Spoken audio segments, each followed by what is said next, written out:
Ninakusalimu katika jina la Yesu Kristo mwana Mungu aliye hai. Ninajua neema ya Mungu imekuwa juu yako tena, na wakati huu unaweza kusimama mbele za Bwana kumwambia Mungu asante kwa ajili ya siku ya leo. Mungu ndiye anayetupa kuishi.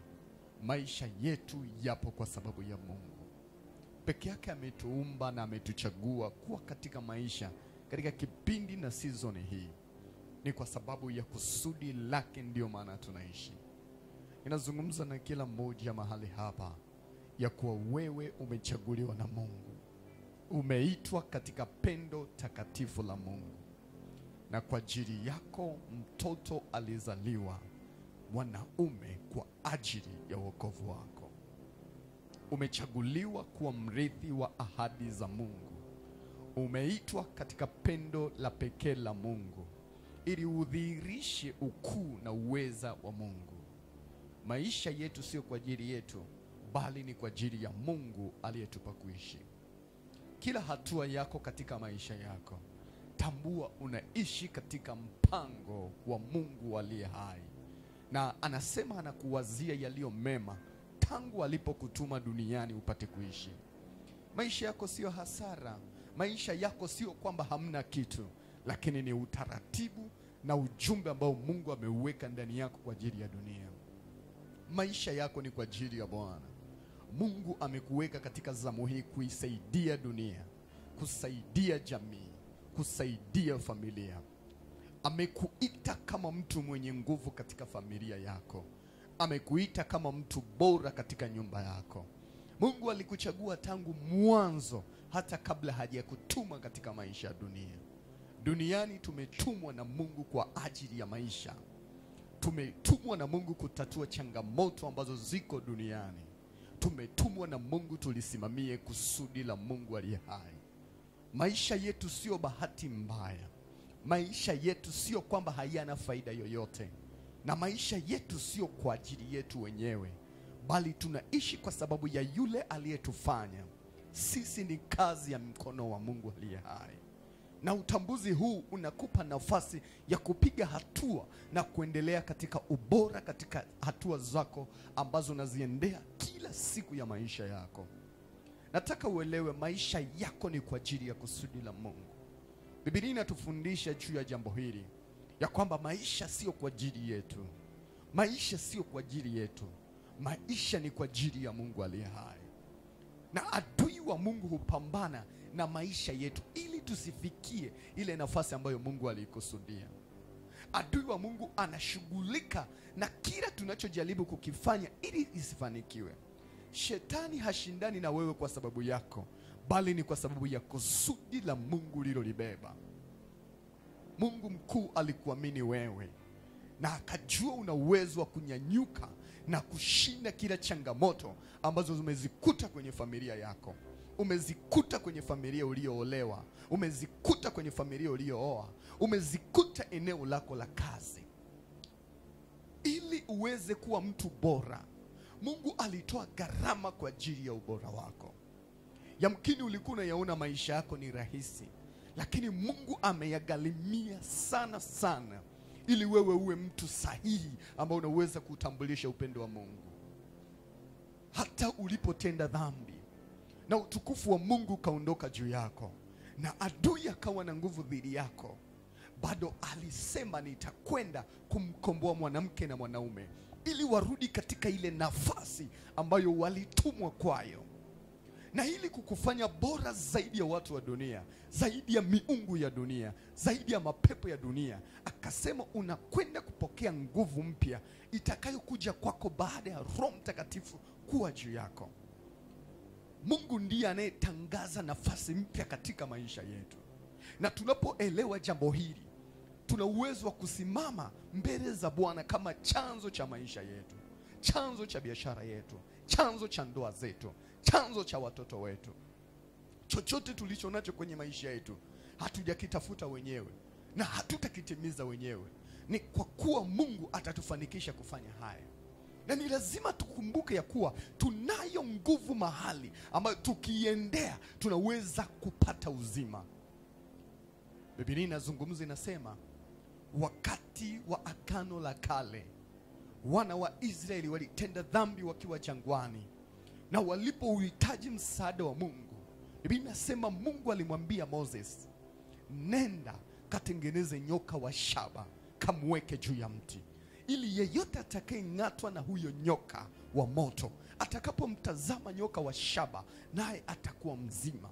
Biblia inaendelea kusema, na sasa imekuwa mwana wa Adamu ameangikwa juu ya mti, ili kila mmoja atakayekutana na madhara ya aina yote, atakapomtazama aweze kupata nguvu mpya, aweze kupata uhai. Yamkini kuna changamoto unaziona kwenye maisha yako, yamkini unaona vita kwenye ndoa yako, yamkini unaona migogoro kazini kwako, kila mahali unaona vita na vita na vita. Biblia inasema utakapoutazama uwepo wa Yesu, utakapoutazama msalaba, utakayetazama yule ambaye amelipa gharama ili wewe uwekwe huru, hiyo nguvu ya giza haitaendelea kwako. Biblia inazungumza katika lile jangwa, wale nyoka wa moto walipokuwa wanaong'ata watu walikufa, watu wengi. Lakini kwa nyoka wa shaba walipomtazama, mauti haikuwa na nguvu juu yao. Si bora katika Agano Jipya ya kwamba mwana wa Adamu ameangikwa juu ya mti, ili sisi tunapoutazamia msalaba, tunapomwamini, apate kututendea na kutuokoa katika maangamizi yetu. Hakuna tatizo lolote linaloshindwa kuondoka kwa sababu ya nguvu ya mwana wa Adamu. Hakuna shida yoyote isiyoweza kuondoka kwa sababu ya nguvu ya mwana wa Adamu. Biblia inasema yeye ana ufunguo wa Daudi, na anaweza kufungua chochote ambacho kimefungwa katika maisha yetu. Ni kiwango gani maisha yako umeyaweka kwa huyu Yesu, kitasababisha utendaji wa kipekee katika maisha yako katika hali zote. Wakati mwingine unaweza kuwa umezaliwa kwenye jamii za washirikina, jamii za wachawi, jamii za waganga, jamii za watu waovu, jamii za watu wasiofaa, lakini utakapoutazama msalaba, utakapokubali kuyaacha maisha yako, repent, utakapogeuka, utauona wokovu wa Bwana katika maisha yako. Nataka nikwambie siku ya leo, shida yoyote iliyo katika maisha yako, suluhisho tayari Yesu alishalitoa. Alipoangikwa msalabani, alihakikisha analipa kila tatizo ambalo litakuja kwenye maisha yako, aweze kulibeba yeye. Sababu ya ugonjwa wako, yeye alipigwa. Sababu ya kudharauliwa kwako, yeye alitemewa mate. Alilipa kila kitu kilichostahili ili mimi na wewe tupate maisha mazuri. Maisha yetu mazuri ni kwa ajili ya kulitimiza lile kusudi ambalo yeye alilianzisha pale alipotuumba. Nalikwambia siku ya jana, tulipoumbwa tulikuwa ndani ya Adamu. Hatukuumbwa na dhambi, na tuliumbwa kabla ya asili ya dhambi. Watu huwa wanafikiri Mungu ndo anatuumba sasa hivi, lakini Mungu alivyoongea na Adamu, zaeni na ukaongezeke, aliweka vizazi vyote katika viuno vya Adamu. Kwa sisi ni muendelezo wa mpango wa Mungu tangu mwanzo. Kwa tulipozaliwa, hatukuzaliwa kama watu wenye dhambi. Dhambi ilipoingia kwenye maisha yetu, nilikwambia kutoka katika kitabu cha Waefeso sura ya 2, anasema ninyi mliokufa kwa sababu ya dhambi na makosa yenu ambazo mliziendea kwa kuifuata kawaida ya ulimwengu, kwa kufuata mkuu wa anga, kwa kufuata roho zile zidanganyazo. Kumbe tulipofuata aina fulani ya maisha ya uovu, ndipo tulipokufa kiroho. Lakini bado katika hiyo mauti, Yesu alikuja kutupa uhai. Akabeba dhambi tuliyokuwa nayo ili tuwekwe huru sisi. Na hakufanya hivyo ili tuendelee kutenda dhambi, lakini alitufutia hatia ya kwanza ili tusimame katika lile kusudi ambalo Mungu alilianzisha kwenye maisha yako. Yamkini wakati unatumwa duniani, ulitumwa kama mtu mwenye taaluma itakayosaidia ulimwengu. Ulitumwa kama mwajiri utakayekuwa na makampuni yatakayowasaidia wasomi wengi. Nini Mungu aliweka ndani yako? Nini Mungu alipanga ndani yako? Wakati Moses anakutana na Mungu, anamwambia Mungu, waujua udhaifu wangu wa kunena. Mungu anamwambia no, nilikufanya kuwa kiongozi sio kwa sababu huwezi kuongea, lakini kuna divinity iko ndani yako isiyoangalia uwezo wako wa kielimu, isiyoangalia ulipo, isiyoangalia mahali ulipo sasa. Anamwambia Musa, mimi nimekuchagua wewe. nimekuchagua wewe. Kwa nini Mungu anamchagua Musa? Mungu halikuchagua hata wewe. Kila mmoja anayezaliwa ana jambo lake ambalo Mungu amekusudia litimize. Kwa nini haya mambo hayapo? Kwa nini haya mambo hayawezekani? Ni kwa sababu ya dhambi iliyoingia katika maisha yetu. Jana nilianza kuzungumza na wewe juu ya maisha ya Mkristo. Maisha ya Mkristo. Tulipokuwa wafu kwa sababu ya wingi wa dhambi zetu, Shetani akayatawala maisha yetu. Yesu alilipa gharama kwa ajili ya sisi tupokee uhuru. Na jambo lile la kupata uhuru wetu liliturudisha kwenye nafasi yetu. Tukarudi katika ule mpango halisi wa Mungu. Na tuliporudi, Biblia inasema katika kitabu cha Yohana sura ya 17 mstari wa 3, anasema na uzima wa milele ndio huu, wakujue Mungu wa pekee na wa kweli, na wamjue Yesu Kristo uliyemtuma. Na yalikuwa ni maombi ya Yesu. Anazungumza na tuambia, ikiwa kuna eneo unalihitaji kutoka kwa Bwana, ni kujua namna Mungu anavyotenda kazi katika eneo hilo. Unahitaji uzima, unahitaji afya, unahitaji utajiri. Ni lazima ujue ni mambo gani yanayokupa nafasi ya kupiga hatua hapo ulipo. Kila kitu unachokihitaji kutoka kwa Mungu kina formula yake. Ukisoma vitabu vya manabii, unaona Mungu akitoa mwongozo, huyu Mungu asiyebadilika. Na hii ni taaluma ya kiroho. Jaribu kufikiria, Elisha anajua laana iliyo juu ya Yeriko imetengenezwa na mtumishi wa Mungu Joshua zaidi ya miaka 1000 iliyopita. Na anajua namna ya kuitoa pale. Watu wamekaa na chumvi, watu wamekaa na vyombo vipya, watu wanajua chanzo cha maji kilipo, lakini kwa sababu ana elimu na taaluma juu ya namna Mungu anavyoondoa laana iliyosababishwa na mtumishi wa Mungu, anaweza kuondoa kile kitu. Na ndio maana nikazungumza katika kile kitabu cha Wakorinto sura ya 3, ambapo Paulo anazungumza na watu wa Korinto. Na tulijaribu kuona kitu cha kipekee anapowaambia watu wa Korinto, ninyi hamkuwa mnastahili na mpaka sasa mstahili kujifunza mambo ya rohoni, maana ninyi ni watu wa mwilini. Ninyi ni watu ambao bado mnafuata tamaa zenu, watu ambao mnafuata mihemko yenu, watu ambao mnaendeshwa na hisia zenu. Kwa sababu miili yenu imekuwa juu yenu, mimi siwezi kuwashirikisha mambo ya rohoni. Na nilikwambia katika ile sura ya kwanza, anawasifia hawa watu, anawaambia kila kitu kilicho katika Kristo Yesu mmepata, neema mmepata. Sio kama unaelewa. Ukisoma ile sura ya kwanza, alafu ukasoma sura ya 3, unaona kama zinapingana hivi katika kitabu cha waraka wa kwanza wa Korinto. Waraka wa kwanza anasema mmepokea vipawa, mmepokea karama, mmepokea neema, mmepokea kila kitu ambacho kinahitajika muwe nacho mpaka Yesu atakaporudi. Lakini sura ya 3 anawaambia mambo ya rohoni sijasema na ninyi. Na hapa ndipo tuna shida ya kwamba tunaweza tukawa watu ambao tuna karama, tuna vipawa, tuna neema, lakini jambo la ajabu, mambo ya rohoni tusipoyajua, hatuwezi kudhihirisha chochote kwenye maisha yetu. Bwana Yesu asifiwe. Na nilikwambia jana, mtu anaweza akawa ananena kwa lugha, lakini roho ya umasikini imemkamata. Mtu anaweza akawa naomba sana, lakini roho ya migogoro imemkamata. Kuna nguvu ili uivunje, huo unaijua kanuni ya kimungu. Na Paulo anasema, mimi sikuweza kuwapa kanuni ya kimungu kwa sababu mlikuwa watu wa kimwili. Na hata mngefundishwa, msingetumia vema kile ambacho ningeachilia juu yenu. Paulo anawaambia mtabaki na karama, mtabaki na neema, lakini kwa habari ya elimu juu ya ulimwengu wa roho sitawafundisha, sitawaeleza. Na ndio maana unaona anapofika Efeso anaanza kuwafundisha namna gani ya kuwa juu ya mamlaka za giza, namna gani ya kuwa bora zaidi ya wakuu wa shetani, namna gani. Lakini kwa Korintho anasema no, ninyi bado. Na hiki ndicho kinachotokea, ya kwamba ikiwa ndani yetu bado tuna maisha ya kimwili, bado tunazifuata tamaa zetu, bado tunayatimiza mapenzi ya mwili na nia, hatuwezi kuyajua mambo ya rohoni. Na kama hujajua mambo ya rohoni, huwezi kupata matokeo katika maisha yako.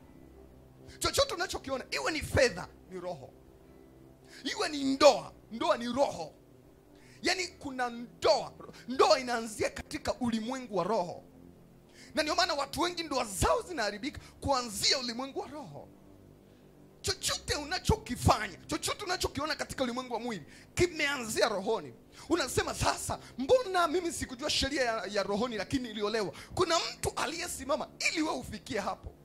Na unapohitaji hatua nyingine, lazima usimame sasa, uanze kujua namna gani naweza kupiga hatua, namna gani naweza kuendelea. Haya mambo yanajulikana kwa watu ambao wamechaguliwa na Mungu, ambao ni watu wanaoishi maisha kuzingatia rohoni, ya kwamba ni mambo gani yatakayosababisha Mungu kufanya kazi na wewe. Ni mambo gani yatakayosababisha utendaji wa kimungu katika maisha yako. Tukiangalia leo, tutaangalia katika kitabu cha Wagalatia, na tutaanzia ile sura ya 5 na mstari wa 16 na kuendelea. Tunaona katika kitabu hiki cha Wagalatia kinazungumza juu ya maisha ya watu wa Galatia. Galatia ilikuwa ni moja kati ya miji ambayo Paulo alihubiri injili huko, na watu wakaokoka na kanisa likaanza kwa nguvu kule Galatia. Mungu akawa anawatumia watu wa Galatia kwa kiwango kikubwa. Mungu akawa anatembea na watu wa Galatia kwa kiwango kikubwa. Lakini ghafla Biblia inasema alipoondoka, kikatokea kikundi cha Wayahudi waliookoka. Wakaja kuwafundisha hao watu walioamini, wakiwaeleza kwamba ili muweze kuokoka lazima yale mambo ya Kiyahudi muweze kuyazingatia. Lazima zile sheria za Musa muweze kuzizingatia. Sasa Paulo anakuja kwao kukemea, anawaambia hapana, hatuokoki kwa sababu ya sheria za Moses, bali tunaokoka kwa neema kwa njia ya imani. Na anajaribu kuambia wakati sheria ya Musa inakuwepo, ilikuwa imepita miaka 400 wakati wa Ibrahimu, kwamba Ibrahimu aliishi kabla ya miaka 400 ya Musa, lakini Ibrahimu aliupokea wokovu wa Bwana si kwa sababu alikuwa chini ya sheria. Sasa unaweza ukajiuliza, kwa nini Paulo anazuia watu kuwa chini ya sheria? Kwa nini? Nani sheria gani zinazungumziwa? Je, Paulo anahalalisha dhambi? No. Ngoja nikwambie. Unaposema issue ya sheria, ilikuwa hivi. Katika taifa la Israeli, Mungu alipowapa muongozo namna ya kuishi naye, namna ya kufanya kazi na wao, namna ya kuwa pamoja nao, kilichotokea walianza kuasi. Yani Mungu amewaambia msile kitimoto, wao wanakula; shika sabato, wao hawashiki; toa zaka, wao hawatoi; toa dhabihu, wao. Sasa wakawa wanajikuta kila wakati Mungu anawaacha, na walipokuwa wanaachwa adui anawapiga. Musa akaanzisha sheria ya kulinda kanuni za kimungu. Kuna mtu unanielewa? Ya kwamba sheria, Mungu alishawapa muongozo, mnatakiwa muwe hawa. Agano, Mungu amewaambia mnatakiwa muwe hawa ili niwe Mungu kwenye maisha yenu, na msipokuwa hivi sitakuwa kwenu, na nikiondoka adui atawapiga. Sasa hao watu kila siku wanaona kuanguka na kuinuka, kuanguka na kuinuka. Wakasema sasa tutaweka sheria kali ya kulinda watu wanaotoka kwenye agano la Mungu. Kila mmoja atatahiriwa kwa sheria. Kwa hiyo watawekwa askari wanamtafuta kila mwanaume. Wewe umetahiriwa? Ndio, vua tuone. Hiyo ndiyo maana ya sheria. Yani kwamba watu walikuwa wanakuwa watakatifu kujionyesha kwa watu. Ya kwamba ilikuwepo watu ambao wanakagua siku ya sabato, askari wanapita mtaani, nani anafanya kazi anakamatwa, anawekwa jela.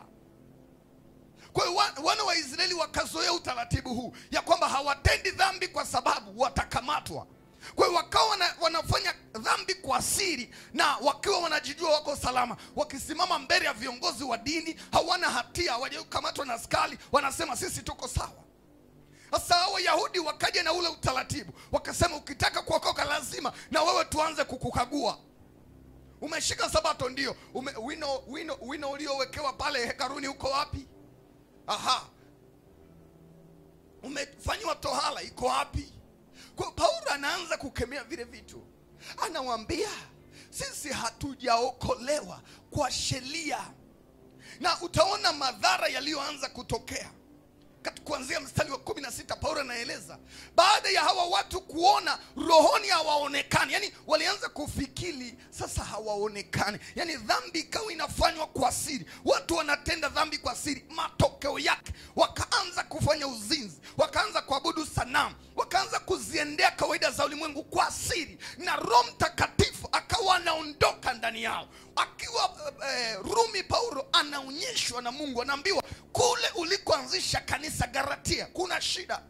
Shida imetokana na nini? Watu wametenda dhambi. Kwa nini wametenda dhambi? Kwa sababu wametoka katika mwongozo wa rohoni, wamerudi katika mwongozo wa kimwili.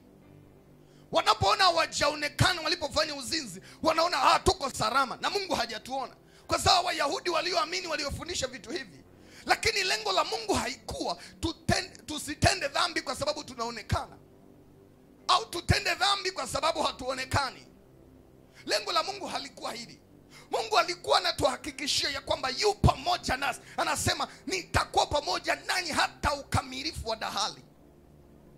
Na ndio maana maisha yetu yamezingirwa na dhambi za siri.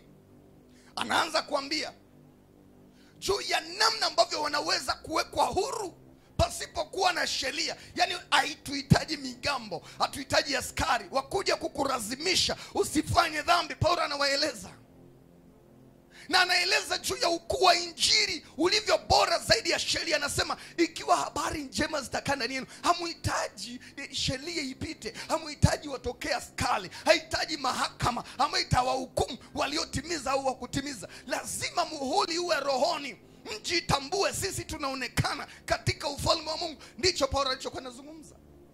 Sasa yaangalie maisha yetu, yaangalie maisha yetu. Maisha yetu ni huruma tu. Yani kuna mtu akiwa nyumbani kwake haelewi maskini ya Mungu kama Mungu anamuona. Usiku anaamka kuomba, mama wa watu amejifunga mtandio, analia tu, anasema Mungu nitazame. Mungu anakutazama huko uchi mama. Yani imefikia hatua dunia inadanganywa kama Mungu tu hatuoni tu. Yani tumeondolewa ile uhalisia. Yani tunafikiri Mungu sasa hatuonioni hivi. Tunawaza mchungaji ameniona, mchungaji yani tunakuwa na mtazamo hasi. Na mambo haya yanakuja kusababisha uhuru wa Kristo usiwepo ndani yetu. Bwana Yesu asifiwe. Tabia hizi ndizo zinazosababisha Roho Mtakatifu asije kwetu. Ngoja nikwambie, ukiwa kanisani kwangu ukajionyesha wewe ni mtu bora sana, labda kwa kutoa sadaka vizuri, labda kwa kuomba, labda kwa kufunga, labda kwa mambo kadha wa kadha, mimi nitakuthamini na kukupa uongozi, nitakuthamini na kukupendelea pia. Lakini mimi kukuona unafaa haimfanyi hata Roho wa Mungu akuone unafaa. Maana yeye, Biblia inasema huchunguza sirini. Kwa zile tabia zako za siri yeye huziona. Kwa hata dhihirika kwako kwa sababu mimi mchungaji nimeona uko sawa. Mungu hata dhihirika kwako kwa sababu wewe ni mtu wa kimwili. Na hili ndilo ambalo linakutenganisha na nafasi ya ujuzi wa mambo ya kiroho. Unajua, nenda migodini. Migodini kuna watu wengi wanaofanya biashara kwa kutegemea ushirikina. Utaona mtu amevaa hirizi iko juu siku zote, hakuna siku anaivua hata kama ana mkutano. Utaona mtu amevaa mabangili ajabu. Wale watu wanaposimama juu ya miungu, haijalishi wako wapi au wako wapi. Mtu ananiambia, sasa mchungaji, mimi niko kazini, nisipoenda kwenye pati na hao watanionaje? Mimi niko hapa, nisipovaa nguo za hivi watanionaje? Sikiliza, Roho Mtakatifu ndiye mwenye kipimo cha kujua awe na wewe, asiwe na wewe. Sasa katika kitabu cha Wagalatia sura ya 5 mstari wa 16 anasema, kwa hiyo nasema enendeni kwa Roho. Ukisoma Biblia yako anaonyesha enendeni kwa Roho Mtakatifu. Yani tembeeni katika mfumo ambao Roho Mtakatifu ataona unastahili na unafaa. Na anasema kwa sababu hii hautaweza kuzitimiza kamwe tamaa za mwili. Anasema hivi, hakuna mtu atakaye kuja kukuchunga ukawa salama. Lakini ukianza kuzingatia juu ya uwepo wa Roho Mtakatifu juu ya maisha yako, uhitaji wa Roho Mtakatifu katika maisha yako, itakusaidia wewe kuto kufuata tamaa za mwili, kuto kuyaona matendo ya mwili yanastahili. Anaendelea nasema mstari wa 17, kwa maana mwili hutamani yale yaliyo kinyume na Roho Mtakatifu. Narudia, anasema hivi, ni Biblia inasema, anasema mwili wangu huu wa kwangu, sio wa kwako tu, hata wa kwangu, yale unayoyatamani yako kinyume na yale anayoyapenda Roho Mtakatifu. Kwa kadiri ninavyoufurahisha mwili wangu, ndivyo ninavyomchukiza Roho Mtakatifu. Na anasema hivi, naye Roho Mtakatifu huyatamani yale yaliyo kinyume na mwili. Na anamalizia nasema Roho Mtakatifu na mwili hupingana, kwa sababu hiyo hawawezi kufanya mnayoyataka. Sikiliza, anazungumza, anasema yani kile unachokipenda Roho Mtakatifu ndio akipendi. Kile usichokipenda ndicho Roho Mtakatifu anapenda. Yani unajua kuna vitu unaviona ni ushamba, kuna vitu unaona vimepitwa na wakati, kuna vitu unaona nitaonekanaje. Hayo ndiyo Roho Mtakatifu alitaka. Alitaka maintain tabia zako, alitaka kufanya yule anayetaka. Unajua ukisoma Biblia hasa kipindi cha manabii, unaanza kuona nabii fulani maisha yake unaambiwa utakula nzige, utajivasi nabii amepewa mwongozo ili Roho Mtakatifu akae juu yake, atakuwa hivi. Anaambiwa usikate nywele, usikate. Acha wengine wakati wewe kuwa na manywele marefu, usikate, kuwa nayo tu siku zote. Ndicho ambacho Mungu anakufundisha siku ya leo, ya kwamba yeye huweka kanuni za kushughulika na maisha yako. Na anasema hivi, lakini mkiongozwa na Roho Mtakatifu hamtakuwa chini ya sheria. Yani Roho Mtakatifu akikuongoza, huhitaji sasa mtu atoke aseme nimekuona unazini, nimekuona unasema uongo, nimekuona hujatoa zaka, nimekuona umeiba. Huhitaji. Roho Mtakatifu ushuhudia ndani yako. Uhitaji wako kwa Roho Mtakatifu utazuia matendo ya mwili. Kwa hiyo Paulo anajaribu kuzungumza, anasema hamtahitaji watu wa kuwafuatilia, hamtahitaji watu wa kuwachunguza chunguza. Roho Mtakatifu atakuwa kwako kwa sababu ya amekupima na ameona unafaa. Na anaeleza, anasema matendo ya mwili ni dhahiri, ndio haya. Nimezungumza na wewe yale mambo ambayo yanamfanya Roho Mtakatifu akuchukie na aone ufai. Namba 1, uasherati. Uasherati, neno uasherati linawakilisha ngono ya mwanamke au mwanaume ambaye hajaingia kwenye ndoa. Yani mojawapo hajaingia kwenye ndoa. Najua sasa hivi tunasema dunia imeendelea, nitamuoaje bila kumjua, nitaolewa naye vipi bila kumjua. Sasa Roho Mtakatifu anasema ni kweli dunia inakubaliana hicho kitu na ni kitu kizuri, mwili unatamani uthibitishe, lakini Roho Mtakatifu ukisha kifanya na no, tumemalizana. Namba 2, uchafu. Uchafu, anakwambia hivi, Biblia inatoa picha, inasema uchafu. Sikiliza, uchafu unaozungumziwa sio uchafu mwingine, uchafu huu wa kawaida. Maisha yako umejiwekaje? Umejionyeshaje? Uchafu unaonyesha hata vitu visivyofaa kuvionyesha. Unapovionyesha ni uchafu. Kwa mfano, unapoonyesha maungo yako, labda ni mwanamke ama ni mwanaume, kwa kusudi la kuonekana unafaa, kwa kusudi la kujionyesha wewe ni wa mjini, kwa kusudi la kujionyesha wewe ni superstar, huitwa uchafu.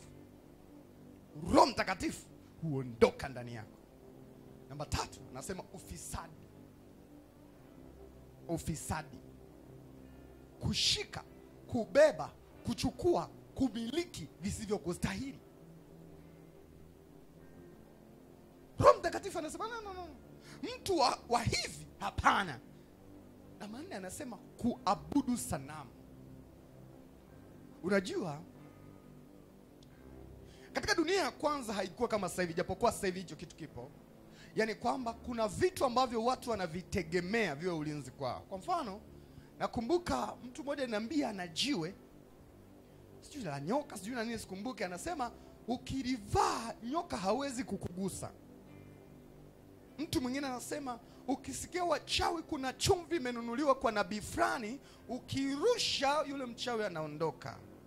Yaani kuna vitu umeviwekea tumaini kama vina nguvu ya kukusaidia wewe. Biblia inasema watu wa aina hii Roho Mtakatifu anawachukia. Namba 5 anasema uchawi. Uchawi ni roho ambayo inaishi ndani ya watu. Na roho ya uchawi imeishi katika uharibifu. Yaani wewe ukiona mtu anafanya kitu kizuri unatamani kukiharibu. Ukiona hata mtu amekuudhi unatamani umuue. Ukiona mtu anafanya hivi unaona ningeweza ningemwona. Hiyo ndio roho ya kichawi. Yaani uchawi, watu wanafikiri uchawi ni kuruka tu, na hiyo ni uchawi, lakini uchawi ni roho ambayo inakufanya uanze kuharibu vitu vya watu wengine. Kwa kitendo cha kuwa unaharibu vitu vya watu wengine, mtu ameacha simu yake unaidondosha makusudi, mtu amefanya hivi unamharibia, unamsema vibaya, chochote unachokifanya kwa ajili ya kuharibia mwenzako, Roho Mtakatifu anahama ndani yako. Namba 6, uadui. Unawachukia watu, umeweka kinyongo moyoni mwako, umesema tamuonyesha. Unafanya vituko na mabaraju ya huyo mtu. Roho Mtakatifu anasema wewe hatuendani. Ugomvi. Kuna watu tumekuwa yani liwashe. Rafiki yangu mmoja mchungaji alikuwa na mke wanatokea kabila fulani hivi. Baba akimgusa tu kidogo mama, hata kwa bahati mbaya mama anamtegeshea, amekaa pembeni anachukua fimbo anapiga. Yaani ni maisha tu, yaani ugomvi. Jambo dogo na unafura, sijui kufura ni Kiswahili.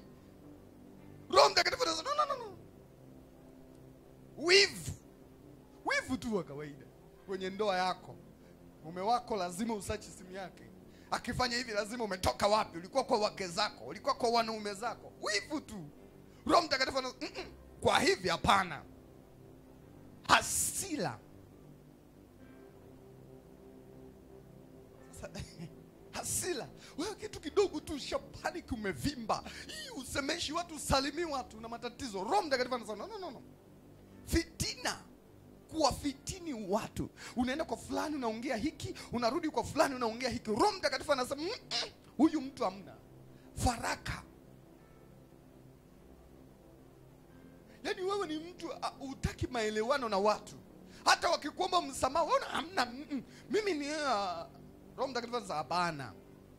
Uzushi. Kusema mambo ambayo sio kweli. Unazusha tu. Roho Mtakatifu anasema husuda. Ulevi. Sasa ulevi ni nini? Ulevi ni kuwa na kitu ambacho kinakupotezea muda. Kwa mfano, Petro anasema msilewe kwa mvinyo bali kwa Roho Mtakatifu. Yaani maisha yako yasiwe na kitu ambacho kisipokuwepo huendi. Yaani kwa mfano, kuna watu ulevi wao ni kwenye ngono. Yaani hajakutana na mke wake, yaani akili inachanganyikiwa. Hajatazama mpira, yaani ameisha. Hajagusa bia moja angarau, haendi. Ulevi. Sasa ukiwa na mambo ambayo ndani yako yanachukua moyo wako, Roho Mtakatifu anasema ngoja nisigombane naye. Wakati Roho Mtakatifu anataka uende kumwombea mtu fulani, wakati Roho Mtakatifu anataka kuzungumza na wewe wakati huo unaenda kuangalia Barcelona, unataka kuangalia Manchester, unataka kuangalia sijui ndo Simba. Roho Mtakatifu anasema nisigombane na huyu jamaa, ngoja nikae pembeni nifanye mambo yangu. Wakati Roho Mtakatifu anataka kushughulika na wewe unasema na kunywa bia moja tu sitalewa nitajizuia. Roho Mtakatifu anasema hapana, naachana na huyu mtu. Mimi nasema urafi. Yaani wewe vitu vyote vizuri unataka viwe vya kwako.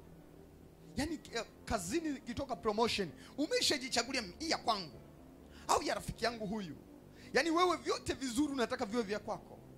Na anasema na mambo yanayofanana na hayo na waonya kama nilivyokwisha kuwaonya kabla. Kumbe haya ni maonyo ni ya pili kwa Wagalatia, kwamba watu watendao mambo haya hawataurithi ufalme wa Mungu. Sikiliza sasa, hajasema hawatoenda mbinguni, anasema hawataurithi. Anazungumzia nini? Ahadi za Mungu haziwezi kumanifesti kwako, haziwezi kudhihirika kwako. Ina maana utendaji wa kimungu wa kiroho hauwezi kuwa harisi kwako kwa sababu ya tabia za ajabu ambazo umekuwa nazo. Kwa sababu kila tabia unayoifanya na Mungu akikutumia, watu wataanza kumuona Mungu anaridhia uovu wa aina hii. Mambo haya Biblia inazungumza ya kwamba ndiyo yatakayoiondoa nafasi ya utendaji wa Mungu katika maisha yetu. Kesho nitazungumza juu ya namna gani sasa unaweza kukafungua mlango wa utendaji wa Mungu kwenye maisha yako. Na haya ni maombi yangu. Ni maombi yangu. Kila sababu ya kwenda mbali na Mungu, kila sababu ya uwepo wa Mungu kutodhihirika kwako, kila sababu ya upendo wa Mungu kutoonekana kwenye maisha yako, acha iondolewe siku ya leo katika jina la Yesu. Mungu auponye moyo wako, aponye mwili wako, aponye nafsi yako, nawe utolewe katika hali ambayo haimpendezi Mungu kabisa. Urudishwe katika upendo wa kweli na neema ya kweli. Mimi ninaomba kwa ajili yako, kwa ajili ya mume wako, kwa ajili ya mke wako, kwa ajili ya watoto wako, kwa ajili ya wazazi wako. Neema iokoayo iwatembelee na mtoke kwenye mauti ambayo Mungu hakuikusudia kwenu, bali alitoka katika enzi yake ili aripe, ili wewe uhuru wako uweze kupokea. Ninakuombea katika jina la Yesu, dhambi sikushinde tena, uovu sikushinde tena, mabaya sikushinde tena, bali neema na utendaji wa Mungu uwe harisi kwenye maisha yako. Nao utafanya kazi zitazaa faida, nao utaanzisha makampuni, nao utalithibitisha neno la Bwana ya kuwa ni harisi. Ninaomba juu ya kila biashara ianze kuinuka. Ninaomba juu ya kila ndoa ianze kupata amani. Ninaomba katika kila eneo la maisha yako, mkono hodari wa Mungu uwe juu ya maisha yako. Ninatangaza urejesho wa furaha, urejesho wa amani kwenye nyumba yako katika jina la Yesu. Ninatangaza urejesho wa afya njema kwenye nyumba yako katika jina la Yesu. Ninatangaza urejesho wa familia katika jina la Yesu. Ninatangaza urejesho wa ndoa katika jina la Yesu. Ninarejesha mahusiano yaliyovunjika katika jina la Yesu. Ninatangaza haki mahali pako pa kazi. Ninatangaza ukuaji wa kitaaluma katika eneo lolote utakalo kuwepo. Ninakuombea katika jina la Yesu. Pokea kuwa mshindi juu ya kila hila za uchawi na mashambulizi ya nguvu za giza katika jina la Yesu Kristo wa Nazareti aliye hai. Ninabatilisha kila neno baya lililotamkwa dhidi yako. Ninatangaza wewe ni mwana wa Mungu na neno lolote la uovu halitamea kwenye maisha yako katika jina la Yesu wa Nazareti aliye hai. Ninakuombea utafika popote ambapo maadui zako walikupangia hautafika katika jina la Yesu wa Nazareti aliye hai. Ninakuinua kukutoa mavumbini hata mahali pa wakuu katika jina la Yesu. Unapoachilia sadaka yako siku ya leo kwa ajili ya Injili, wewe ambaye unaguswa kuhakikisha habari njema za ufalme zinahubiriwa, na unaachilia sadaka yako kwa ajili ya utegemezaji wa mambo yote yanayohitajika kwa ajili ya kazi ya Mungu, Mungu akubariki na akuinulie msaada mahali popote unapomwamini katika jina la Yesu wa Nazareti. Amen.